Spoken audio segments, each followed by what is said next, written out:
За эхэлэх үү. За та бүхэнд энэ өдрийн мэндийг хүргье. Нийслэлийн иргэдийн төлөөлөгчдийн хурлын 6 дугаар тойрогт нэр дэвшиж байгаа нэр дэвшигчид та бүхэндээ мэдчилж байна.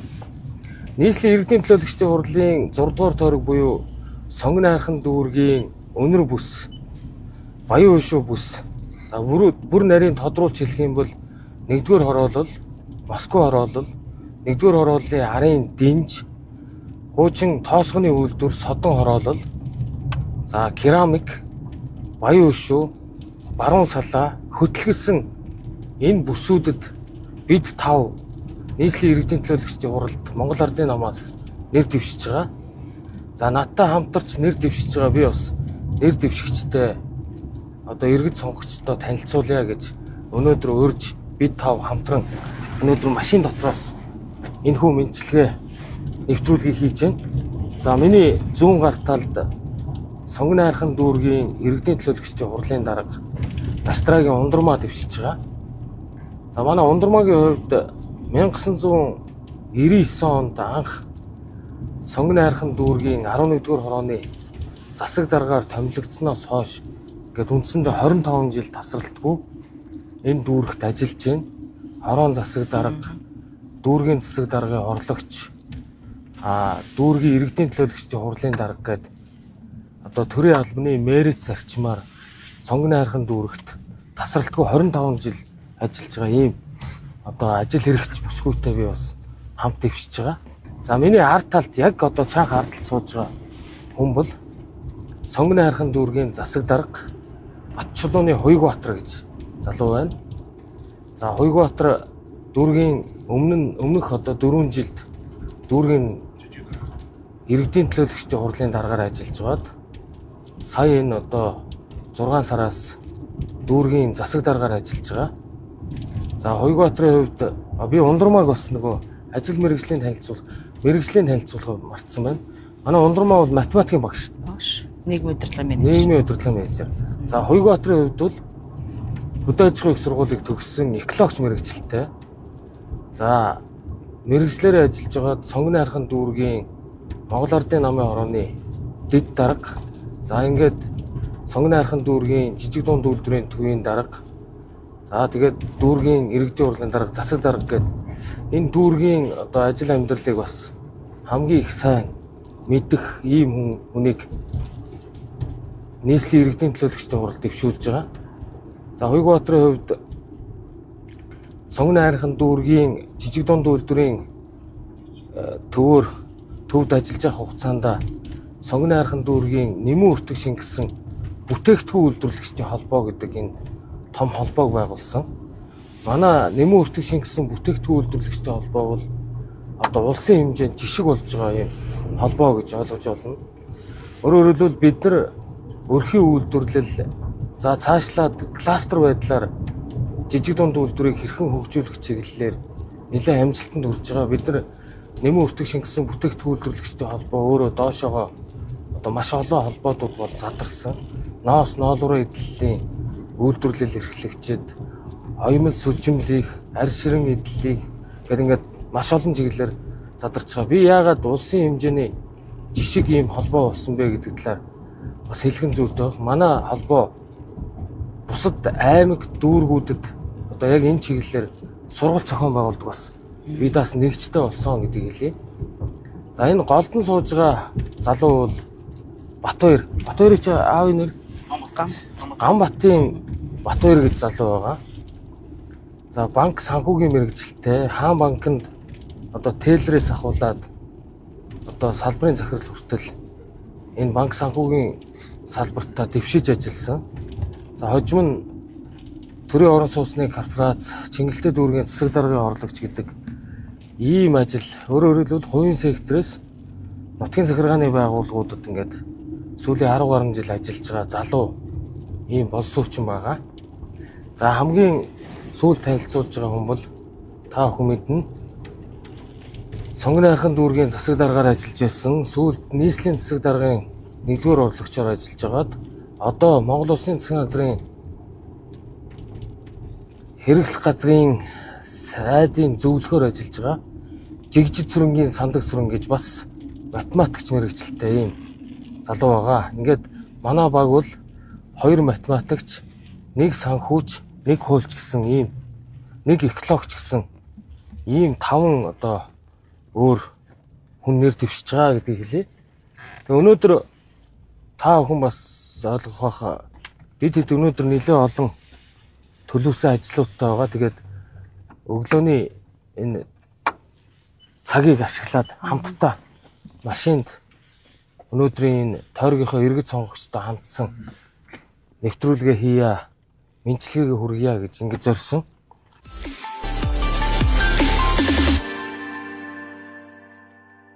За энэ талаар бид нар өнөөдөр харин нэг дэвшигч завгүй нэг дэвшигч сайхан олоод авлаа.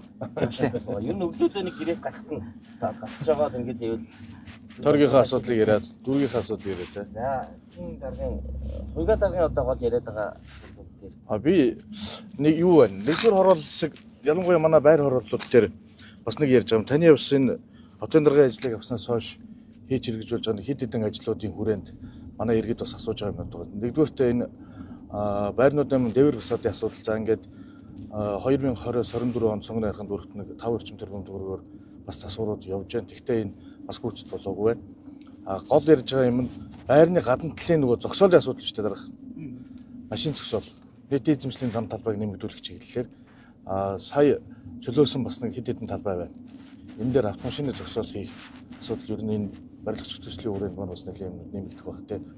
Дахиад дээрэс нь явган хүний зам талбайг хааж одоо барилга байгууламж барьсан хувийн хвшлийн нөгөө зургаас гадна төлөвсөн зургаас гадна хэтрүүлж барьсан юм дуу шүү. Энэ дээр нэмэгдүүлэх тал дээр гарах шийдвэрүүд. Яг гоо бид нар ийм нэг хідэн шийдвэр гаргаж байгаа шүү дээ. Улаанбаатар хотын хөгжлийн 2025 оны хөгжлийн төлөвлөгөөнд зогсоол гэдэг хөтөлбөрийг хэрэгжүүлэх гэж байгаа.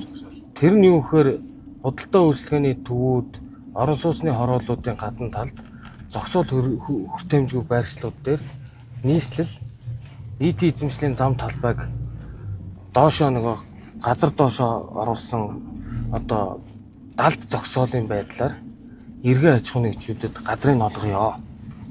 Дээр нь нэн хөнгөлөлттэй зээл тухайн аж ахуйн нэгжүүдэд олгоё.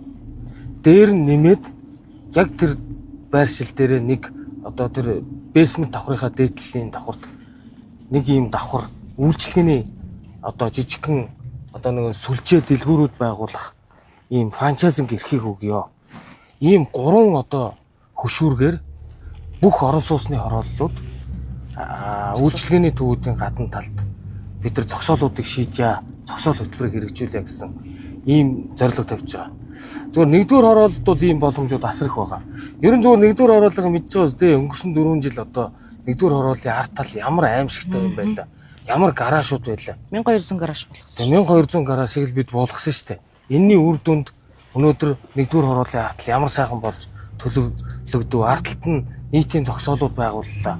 Харамсалтай нь энэ зогсоолуудыг ингээд үнгүй гингүүт том тэрэгнүүд авчираад бүр хэдэн сар жилээр нь машина тавиад энэ бол ийм байж болохгүй.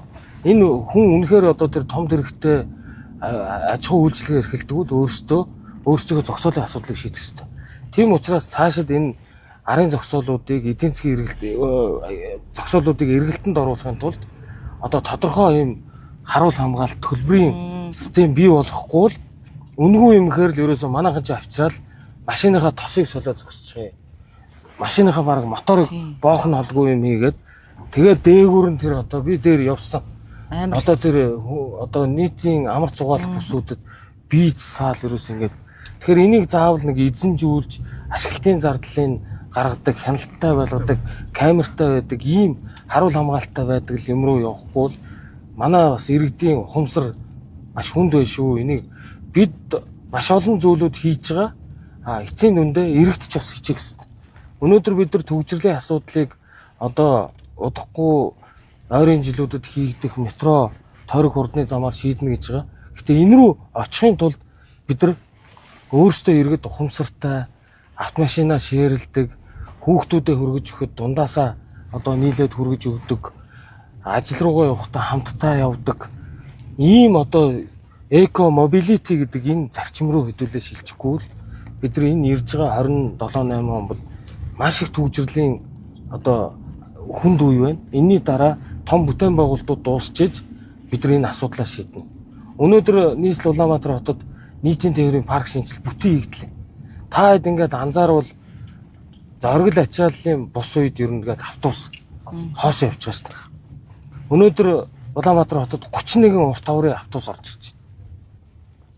Энэ автобусууд өнөөдөр 2 автобусыг явах одоо авч явах хүнийг нэг автобус явж явна. Нэг жолоочийн зардлыг нэгдэнэ. Гэтэл зарим хүмүүс одоо тэгээд ийм урт автобус тэмийдээ эргэж тойроход удаан байдаг гэл. Тэг бид нар чи өөрсдөө энэ чинь тооцоо судалгаа хийгээд эргэлтийн үнцгийг тооцоод оруулж ирж байгаа юм дээр л ингээл мэдэмхэрж ярих юм. Энэ минийг одоо зарим хүмүүсүүд болох хэрэгтэй. Энэ ингээд цаана нь дандаа тооцоо судалгаатай юм. Асфалтыг хучхахаа өмнө хуулж гоод очихаар л одоо давхарч утсангүй гэж.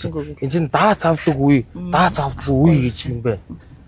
Тэгэл иймэрхүү одоо зүйлүүдээр энэ одоо мэрэгжлийн хүмүүсийн үгийг сонсдог, илүү мэрэгжлийн байх энэ чиглэл рүү л одоо би та хэдийг байгаасаа гэж одоо чин сэтгэлээс өсөж байна. Тал талаасаа хичээж хамтдаа энэ одоо хотын асуудлыг шийдэн шүү дээ. Энэ яг хотод нөгөө ажиллаж хариуцж байсан учраас ерөнхийн нөгөө сая нэг барилга орон сууцчлалтын төсөөлөх хөтөлбөр тэгээ яг цаашаа яаж ямар байдлаар бийт ажил болох уу гэдэг дээр ер нь миний хувьд бол яг ерөнхийдөө бол нүдэнд харагдаад мэдрээд байгаа. Тэгээ одоо бид нар сая ингээд бүтэн баг эдийн мяатын бичлэг хийжлээ. Би энийг хууль Нямбатар нэр дэвшигчийн хувьд бол нэг хуульч хүнийхээ хувьд би бол бас нэг зөвлөгөө авч ажиллах гэдэг. Бид яриад байгаа нөгөө мөрийн хөтөлбөр дээр байгаа шүү дээ. Нөгөө залуучуудыг, хүүхдүүдийг одоо нөгөө элдв янзын хорт зуршлаас сэргийлэх дээр нэмээд одоо шинэ хотын одоо бид нар Баян хошуу хот өнөр хотын одоо ирэг бий болох гэдэг шүү. Тэгэхээр тэнд ямар соёл одоо саяны ярьж байгаа тэр нэг элдвээр элдв янзын гаргаж ирж байгаа зүйлүүд лайв хийхдээ ч гэсэн элдвээр хараал юм хийдэг те. Энэ одоо жишээл наад зах нь хэлэхэд байна шүү дээ. Зүгээр сошиал нийгмүүд чихнээс тус гармаар хараал усаа хурсаал ороод ирж байгаа. А бид нар бол сая ингээм ихтэй хараал юм хэлэхгүй ингээд айтайхан юм яаж жирэн хүн болж л байгаа үстэй. Бид нар чинь дээрүүд хэрвээ хараал хэлвэл тэгээд нөгөө арьсаа уруулдаг гэдэг рүүгээ л ордог байсан шүү дээ. Тэгэхээр одоо нэг энэ дээр ер нь хотод ингээд энийг одоо олон хүнд жишээл хурж штэ ингээд нэгэл одоо элдвэнд ёс бус хараал өгнүүдийг хэлж जैन. Тэгээ хүүхдүүд шууд ирж яриа. Зүйлдээ нэгнийгээ баг хөхөрдөг шахав хараал хэлж байгаа юмс. Энийг хотын шин дүрм журмаар зохицуулах боломж бидэнд юу байгаа вэ? Энэ дээр би одоо жишээлбэл яг төлөөлөгчийн хувьд онцгойлж ажиллая гэж бодоод. Хоёрдугаарт энэ нөгөө тамхины худалдааны чиглэл дээр хэдүүлээ хот ер нь журам дүрм дээр ямар өөрчлөлт оруулах гэсэн юм санаа байгаа юм бэ? Энийг болдгийм үү ер нь одоо яг энэ дээр хуульч хүний хувьд цаашид бид нар энэ эрх зүйн төрд нийгмийн харилцааг хуулиар журамлахгүй бол энэ өсөж боожж байгаа, ургаж байгаа манай энэ үр хүүхдүүдэд нэг хідэн үл бүтэх нөхдүүд өдөр болгон хараал ирвэл ирэмийн ажил ярьж түүгээр хандлт авч ингээд амьдрч штэ шантааж хийж энийг одоо хуульчлах шаардлагатай. Энэ хуулийн төсөл бэлэн би яг энэ хуулийг бичсэн Германы хуульчид улс төрчдөө ерхий сайд бидэд бас уулзалт хийж зөвлөгөө авч ирсэн зүйлүүд байгаа. Энэ драфтын дагуу бид рууг нь хийгдсэн. Өөрөөр хэлбэл бид нар томч вэ жижигч вэ одоо нэгдсэн үндэсний байгууллагууд бүртгэлтэй 193 орны нэг штэ. Тийм учраас туурах тусгаар улсын үед бид өөрийн гэсэн хууль цаазтай байх хэвээр. Энэ хууль цаазын орчинд бид өөрсдийнхөө дүрм журмыг тогтоох хэвээр. Тэр дүрм журмууд гадны төв дамсан компаниуд захирах хэвээр. За, 2 тамхины хяналтын тухай ярьсан тийм үү? Тэгэхээр тамхины хяналтын тухай хуулийг бид нар өөрчлөх цаг нь болцсон. Европын холбоо би бас л Европын холбооны жишээ авч ирээ. Европын холбооны улсуудад тамхины хяналтын хууль нь айгүй энгийн бөгөөд ойлгомжтой байдаг. Өөрөөр хэлбэл тамхины тусгай зөвшөөрөл авах аж ахуйн нэгжинд тодорхой шаардлага лицензийн төлбөр төлөөд Т гэсэн ийм тэмдэглэгээтэй цонхон ийм хар филонктой тэгээ хаанаас чарсан Т гэсэн тэмдэглэгээ Google Map дээр бичээтэй байждаг. Өөрөөр хэлбэл гадаадаас ирсэн зочид, жөөлчд тамхи хаанаас авах мэддэг ийм байд. Манай хууль бол нөгөө сухой закон шүү дээ. Өөрөөр хэлбэл амьдралгүй хууль болсон байхгүй юу? Одоо сумын төвд сургууль цэцэрлэгээс зай авъя гэхээр бүх сургууль сумын төвийн бүх дэлгүүрүүд гадагшаага юунасаа сумын төвийн хаалга руу очиж дэлгүүр барих ёстой болчиход. Гэвч сумын төв дээр тамхины худалдаа үргэлжилсээр л байна. Бүх дэлгүүр сургуулиудын ойролцоод дэлгүүрүүдийн лангуунд ор тамхи зарагдчих. Европын холбооны улсуудад үйлчилж байгаа хуулийн яг Т гэдэг ийм табако гэдэг тэмдэглэгээний тусгай дэлгүүрүүтэй. Тэгээд тэр дотроо тамхи нь гаднаас хүүхэд харах хэсгүү өшгтөө хүүхдүүдэд оруул заруул лиценз хураагдана. Тэгэхээр бизнесээ бодоод хизээч тийм хууль бус юм хийгдэхгүй. Яг ийм зарчмаар ажиллаж байгаа. Тэгэхээр би бол энэ хуулийн төслийг бол бид одоо гаргачих ёстой гэдэл би одоо энэ номын чимэг гишүүнд бас нэг дээр санал хэлсэн. Одоо би чи нөгөө нэг хууль тогтоогч биш болсон учраас тэгээд санал хэлээ. Эсвэл төслөө боловсруулж хургуулах ийм ажилтай байгаа шүү дээ. Гэтэ бид сая өнгөрсөн 1 жилийн хугацаанд сайн ажилласан шүү. 60 хууль батлуулсан. Тийм бил. Нийслэл.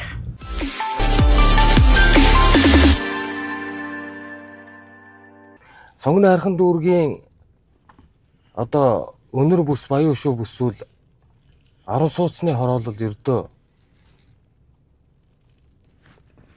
нэгдүгээр хорооллын хэдэн байрууд за үлдсэн Москва хороолол за ханы материалын цөө хэдэн байрууд гэсэн ийм одоо орон сууцтай үлдсэн одоо 70 гаруй хувь нь гэр хорооллын ийм бүс нутаг байгаа. Бидний хамгийн том дэвшүүлж байгаа зорилт бол энэ бүсийг хамгийн тэргүй ээлжинд 100% орон сууцны хороол болгоё гэдэг том зорилт дэвшүүлж ажиллаж байгаа. За ингэхдээ бид нар ямар төлөвөө гаргасан бэ гэхээр баян өшөө дид төвийн дид үтсийг ашиглаж орон сууцны хорооллыг одоо барьж байгуулах. За барьж байгуулсан орон сууцанда айл өрхүүдийг Улаанбаатар хотын гэр хорооллыг орон сууцжуулах авто замын төвжирлийг бууруулах хуулийн заасны дагуу хашаа байшинг орон сууцаар солих хөтөлбөрийг хэрэгжүүлэх ийм одоо барилга угсралтын ажлууд эхлээд явж байгаа. За баян өшөөнд Азийн хөгжлийн банкны санхүүжилтээр эхний 120 айлын орон сууц энэ 12 сард ашиглалтанд орж байгаа. За 440 айлын орон сууцны барилга угсралтын ажил эхэлсэн явж байгаа. За уур амьсгалын өөрчлөлтийн ногоон сангийн санхүүжилтээр 95 сая доллар манай одоо Монгол төрийн сангийн даалсанд ороод ирсэн байгаа. За энэ 95 сая доллар ийм учиртай. Уур амьсгалын өөрчлөлтийн сан 95 сая долларыг гаргана.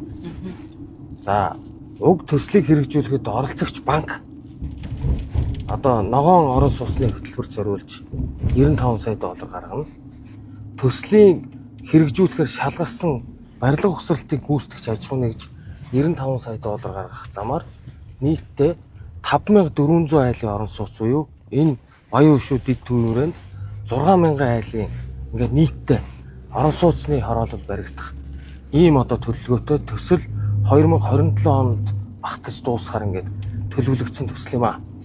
За энийг нийслэлийн зүгээс нэмж энэ бүс нутгийг бүхэлд нь орон сууцжуулаа гэдэг зорилт тавиад баян өшөөний урд үзүүр нь ханы материал орчин байгаа.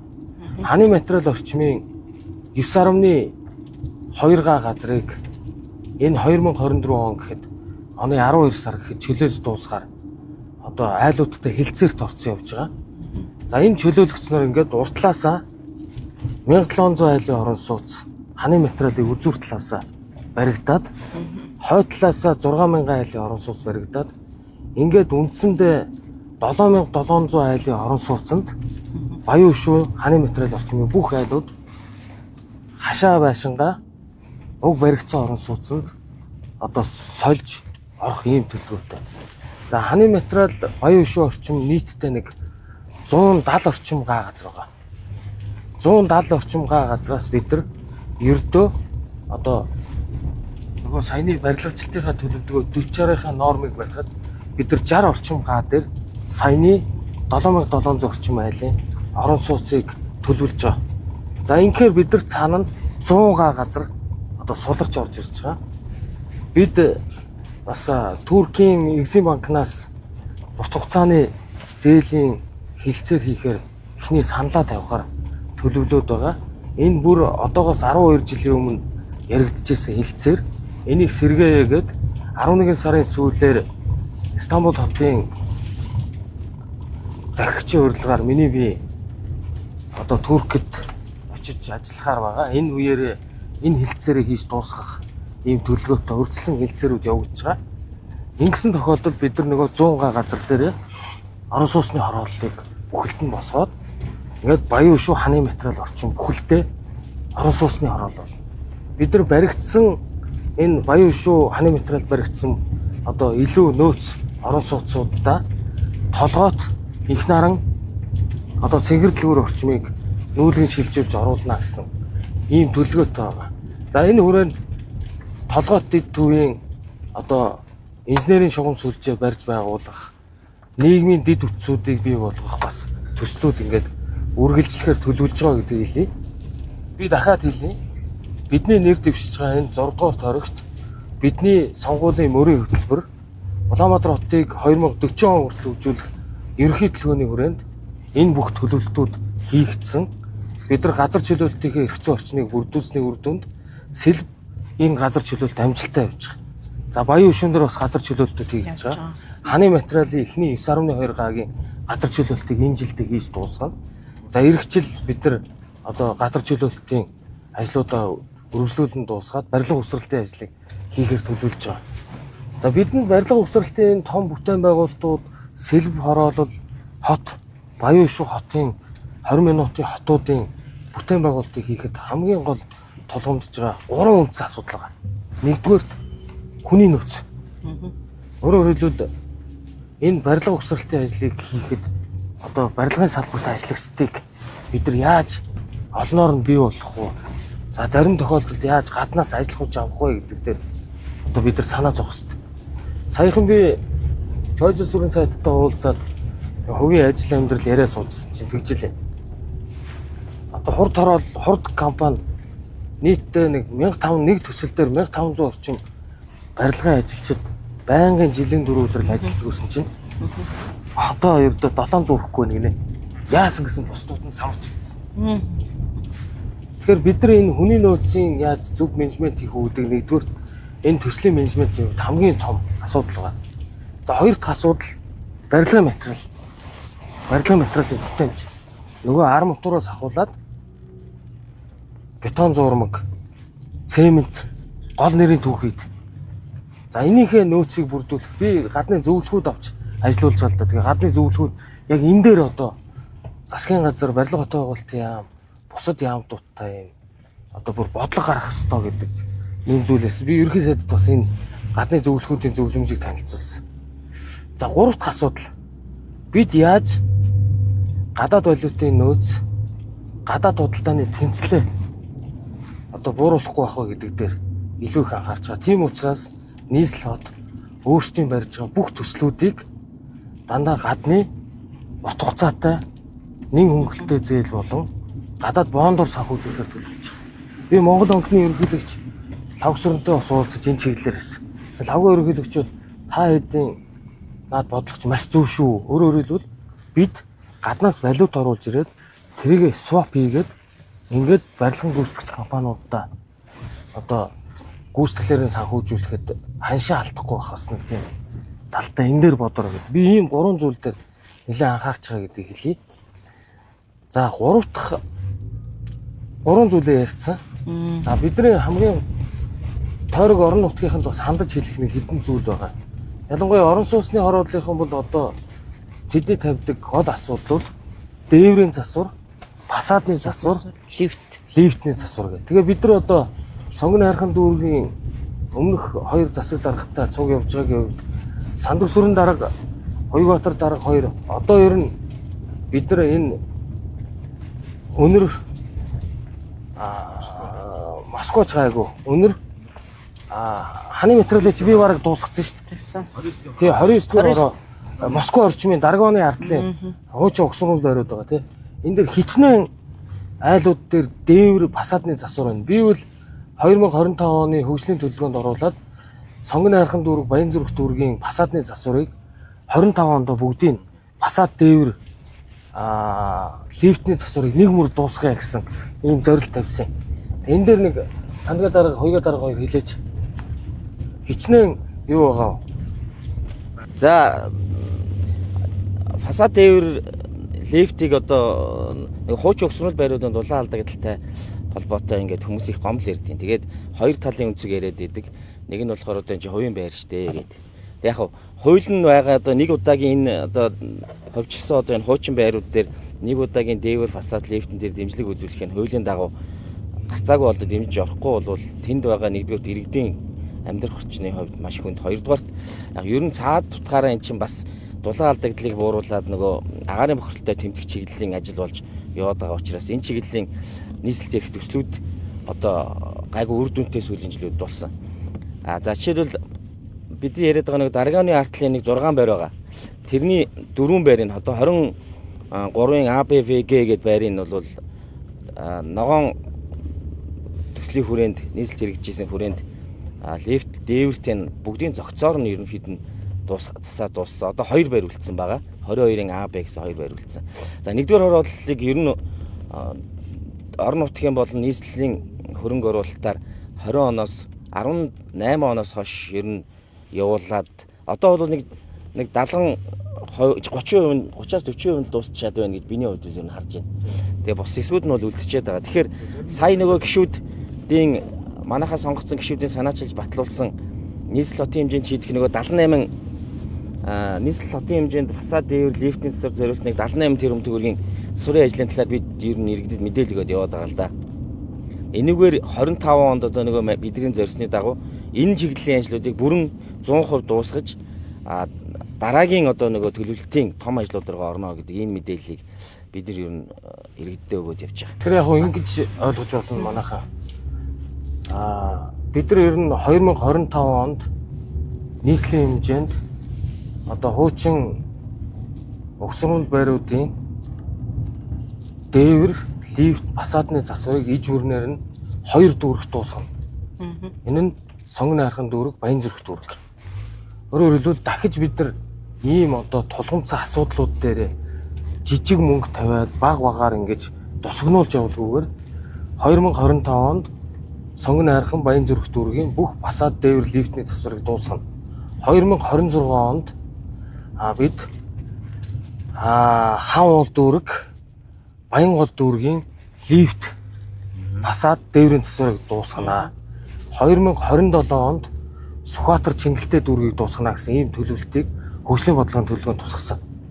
За хоёрдугаарт бид нар хамгийн хүндрэлтэй асуудал байгаа сургууль цэцэрлэгийн хүртээмжийн асуудал дээр яг одоо ундрмаа энэ 6 дугаар төрөгт хэдэн сургууль, хэдэн цэцэрлэг дуусаагүй байгаа. Дахиж хэдийг нэмэхээр байгаа тэрийг хэлчих. За манай 6 дугаар тойрог дээр нийтдээ 4 цэцэрлэг, за 5 сургууль, за 1 сургуулийн өргөтгөл бол одоо ингээд явж байгаа шилхэн дорхоор. За цаашдаа бол яг содон дээр бид нэр одоо бас 1 сургуулийн асуудал, бас 1 цэцэрлэгийн асуудал бас шийдэх нь шаардлагатай байгаа.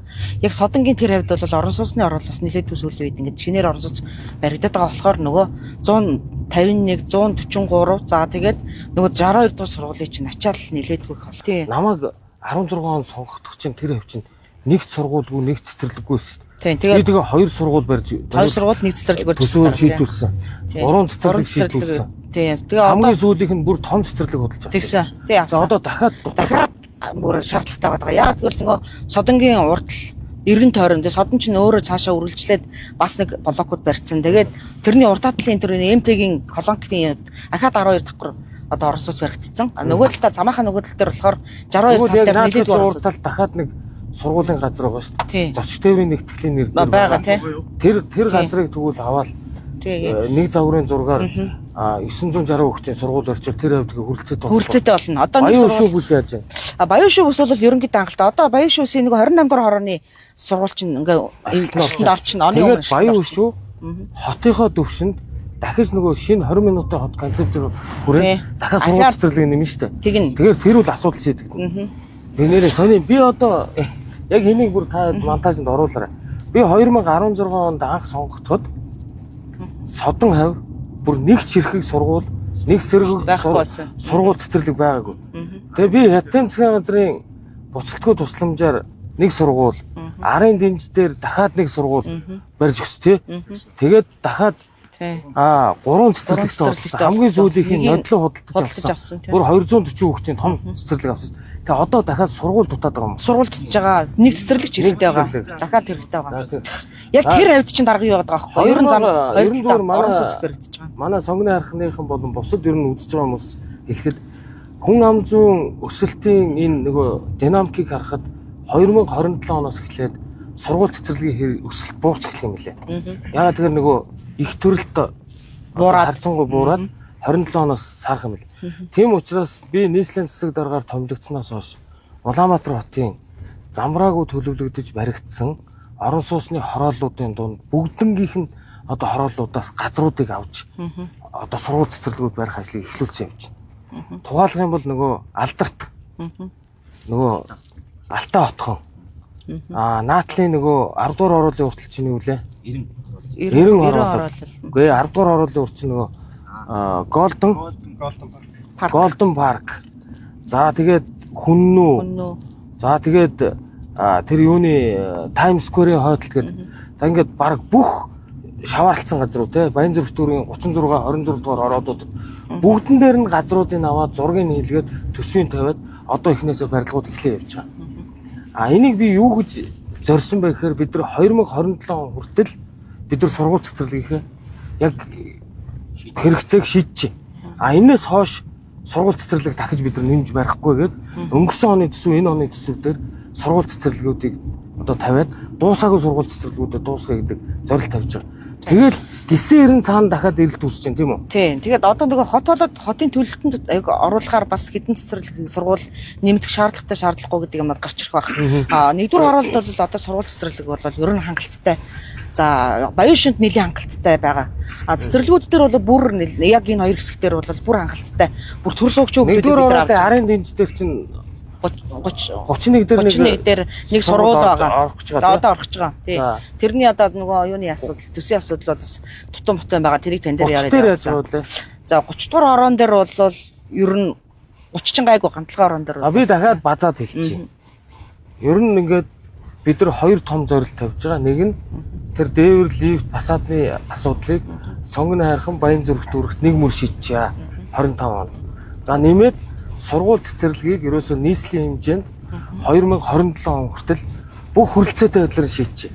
Ингээд шийдэж чадах юм бол тухайн орчиндөө хүүхдүүд нь сургуульдаа хүүхдүүд нь цэцэрлэгтээ явж байгаа тохиолдолд Улаанбаатар хотын төвжирэл эерэг үр дүн гарна гэдэг ийм одоо шийдлийг гаргасан.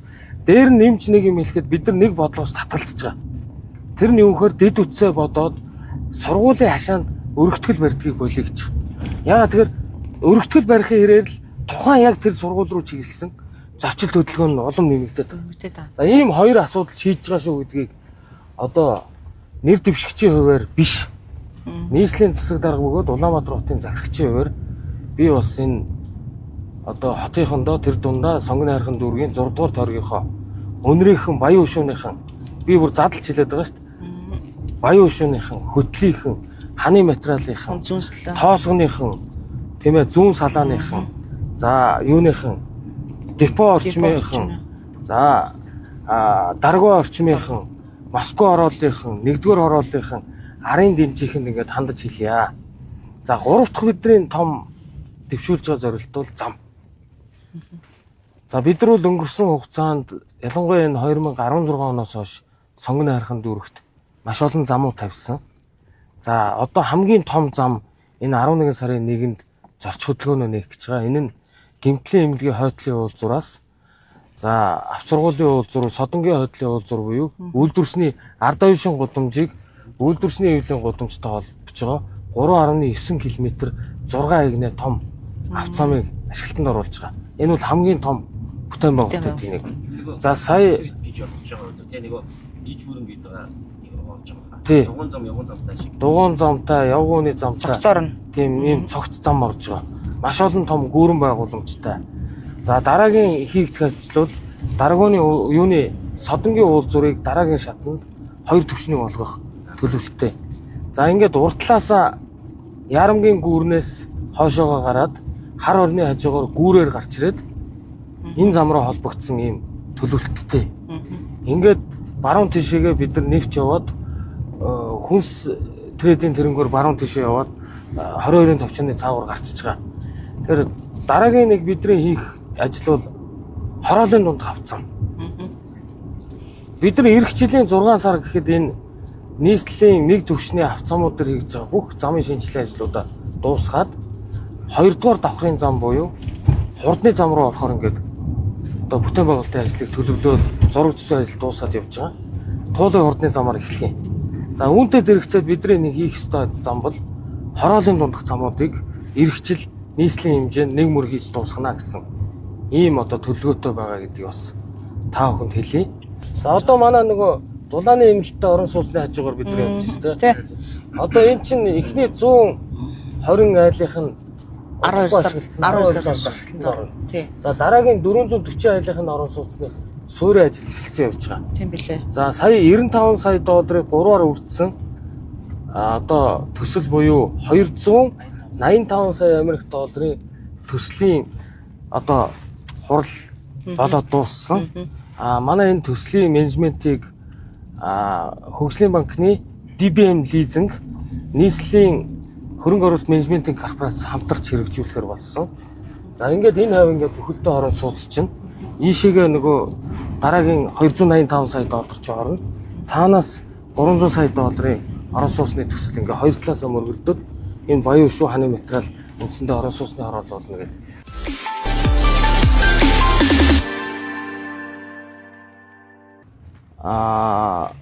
Бид нар чи ийм хийж байгаа сте.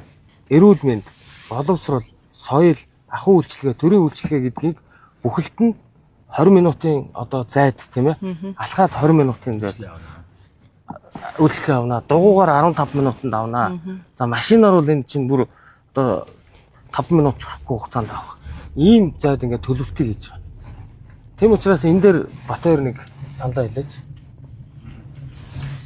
За манай дүүлийн иргэдийн 50 орчим хувийг хүүхдүүд ахмадууд эзэлдэг. Тэгэхээр ахмадуудынхаа бас чөлөө зөв болсон өнгөрүүлэх, хүүхд багчуудынхаа бас чөлөө зөв болсон хүүхд хамгааллыг явуулах. За бүрэн баян шүү хөгжлийн төвийг бас барьж явуулахаар төлөвлөж байгаа. За тухайн төвөөрөө дамжуулаад бас нийгэм соёлын арга хэмжээнийг явуулах. Залуучуудад гарааны бизнесийг дэмжих бас зөв зөвлөх сургалт хөтөлбөрүүдийг явуулах. За ахмадын бас насчдыг үүсгэх, эрүүл мэндийн бас хөгжил авах.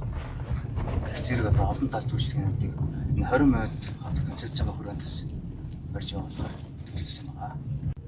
Би бас улс төрчийнхөө хувьд өөрийнхөө сонгогдсон нэг тойрогт бас нэг өв үлдээ гэдэг нэг юм зарчим барьж байгаа. Тэгэд энэ бодлого зорилтыг хэрэгжүүлэхэд энэ 5 маань надтай, энэ 4 маань бид 5 нэг баг болж ажиллаж чадна. Тэгээд одоо илүү дутуу сондгой сонголт хийвэл тэгээд 4 жил хэрүүл байдаг. Тийм учраас энийг та бүхэн маань бодно үсттэй. Тэгээд зарим намуудыг хяналт тавиулах гэж сонгосон чинь тэгэл одоо албан тушаал гингүүтэл одоо тэгээд хамтарсан засаг руу гүүгээл орцгоосон шүү дээ. Тий. Тэгэхээр бид нар хэрүүлэг уруулгүйхэн шиг нэг 4 жил юм хийлгээд авъя. Араас нь нэг дүнгийн тавья гэж бодож байгаа бол сонгоны хайрханчууд маань биднийг багаараа сонгох ёстой. Манай сонгоны хайрханы 5 дугаар тойрогт Төрхүү Баттөр, Сэргэлэн Баатар, Хулан Бацар гэсэн ийм 5 шижгэнсэн залуу нэр дэвшиж байгаа. Нэг нь хотын ерөнхий менежерээр томилогдоод удаагүй ажилд байгаа. Нэг нь хотын ерөнхий архитектороор ажиллаж энэ 20-40 дээр ажилласан Бацар залуу байгаа. За энх холдын хулан бол манай эмэгтэйчүүдийн холбооны дарга дүүргийн иргэдийн урлын төлөөлөгч байгаа. За хин Сэргэлэн Баатрын хувьд Монголын залуучдын холбооны ерөнхийлөгч ийм одоо 5 залуу дэвссэн. Та хэд маань бас сонгоны хайрханчууд биднийг багаар нь дэмжиж өгөөрэй гэдгийг та бүхнээс хичээнгүйл үсэе.